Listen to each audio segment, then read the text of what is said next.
สำบายดี มาต่ออีก เป็นที่สองเนาะสิเอาใส่อันเดียวกันว่าสันซะ เขามาส่งของอันน่ะออเดอร์ของมาแต่บ่มากเนาะออเดอร์นม3 กระตุกแล้วก็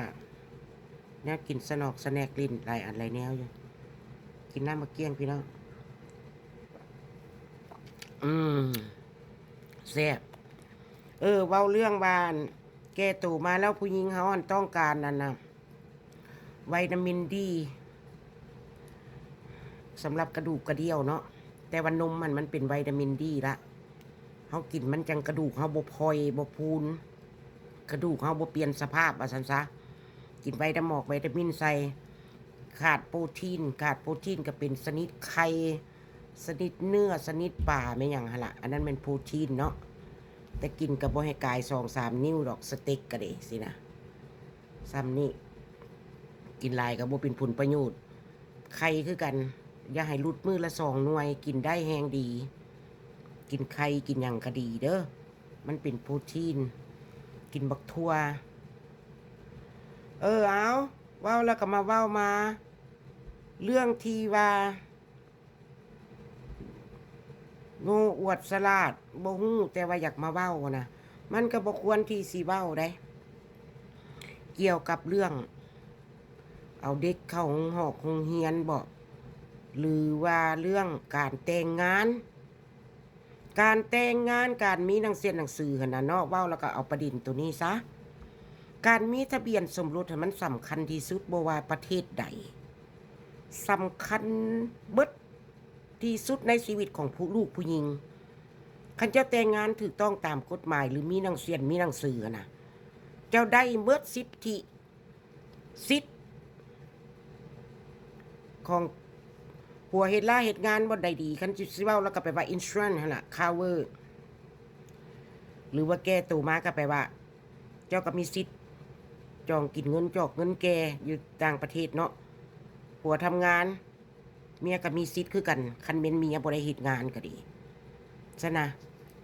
คันตัวเองเฮ็ดงานตัวเองก็ได้เขาเอิ้นนะแต่ว่าอยู่บ้านเฮาหั่นว่ามันบ่แม่นเกี่ยวแต่กับว่าอยากได้มูลสมบัติเขาได้จังว่าสำคัญเกียรติและศักดิ์ศรีของลูกผู้หญิงเฮาก็อยากให้ผัวเบิ่งผัวแยงเฮาเนาะแม่นบ่ล่ะเว้าแล้วก็นวดมือไปพร้อมด้วยขออนุญาตพี่น้องเนาะจังว่าย้ายสอนบ่อยู่ซื่อๆได้นวดจนมันอ่อนมันนิ่มพุ่นน่ะจนมันเศร้าปวดเศร้าอย่างยกตัวอย่างว่าคันปวดยุบๆมีกระบวนการกินแต่ยาแก้ปวดใส่แล้วสิไปดีแล้วได้เราก็ต้องให้เลือดลมมันแล่นดีเนาะเว้าแล้วก็ขออนุญาตนวดมือนวดอย่างไปพร้อมเนาะบางคนเขาก็นวดเท้าไปพร้อมเท้านี่ก็สำคัญตีนเฮานี่นะนวดน้ำข้อตอกข้อตีนเฮาได้เว้าแล้วก็ลามไปทั่วเนาะเรื่องเป็นผู้หญิงอะนะก็ต้องมีเกียรติและศักดิ์ศรีของลูกผู้หญิงอยู่น้ำผู้ชายผู้ใดก็ยายมันมีหนังสือถูกต้องตามกฎหมายเขาจึงบ่เอิ้นผัวงัวเมียควายมันบ่เป็นว่าบ่สำคัญเด้ลูกคือกันมันก็ต้องเป็นชื่อและก็นามสกุลพอมัน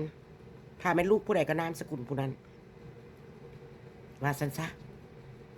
การที่เฮาได้ลูกมันก็เป็นภาระอันหนึ่ง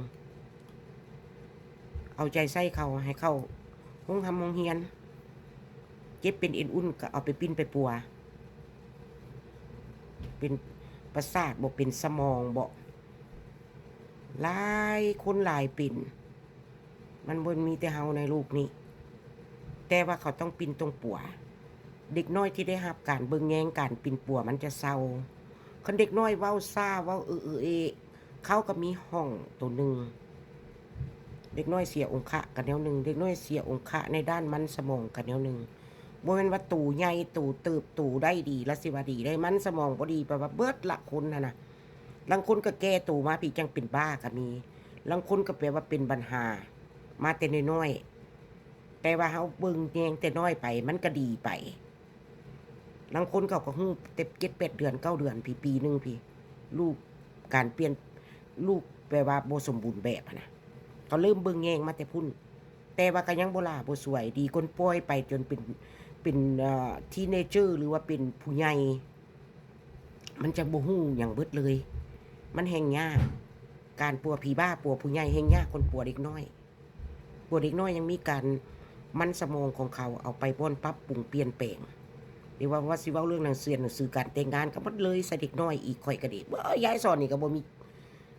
มีจุดประเด็นสิเว้าโดยตรงเนาะ มันมีหลายแนวเว้าพูดว่าซั่นซะยาสุเว้ายาสุวาบามันบ่สำคัญน่ะหนังสือการแต่งงานมันสำคัญที่สุดในชีวิตของลูกผู้หญิงเฮาบ่จำเป็นแต่ว่าอยากได้มูลสมบัติน้ำเขาจังสิมีหนังสือผัวเมียถูกต้องตามกฎหมายดอกจุดนักมันเอาคนต่างประเทศกันคนบ้านเดียวกันน่ะต่างหากอีกสถานหนึ่งเอาคนไทยบ่เอาคนเมืองนอกบ่อเมริกาบ่มันต้องมีหนังสือแต่งงานเขากลับไปบ้านเฮาอยากไปเยี่ยมไปยามไปนอนเฮือนพ่อเฮือนแม่ก็ยากอีกกันเจ้ามีเงินหลายอย่าไปเช่าโรงแรมอยู่โลดสบายนั่นซะนะแต่ว่าคันสิไปอยู่โดยตรงนี่ก็แปลว่าจักสิอยู่ในลักษณะใดก็บ่รู้จักบ้านเมืองเขาคันเขาตาจ้องใส่ตัวเองหันเขาก็ว่าตัวเองอยู่บ่ถูกต้องตามกฎหมายมาอยู่ในนามพาสปอร์ตซื่อๆแต่บ่อยู่ในนามแบบเป็นคู่ผัวตัวเมียนี่ก็อยู่ยากอีกบ่แม่นหยังดอกข้ามจ้ำผัวไปอยู่เมืองลาวก็ข้ามมาเมืองไทยมาจ้ำเมียไปอยู่เมืองไทยก็ข้ามมาจ้ำบัตรอยู่เมืองลาวแล่นออกแล่นเข้าย้อนกระเปืองเงินจังซั่นล่ะเขาจังว่าการมีหนังสือถูกต้องตามกฎหมายนี่มันดีที่สุดจุดนักมันเอาใจใส่ว่าสันซาเด้อ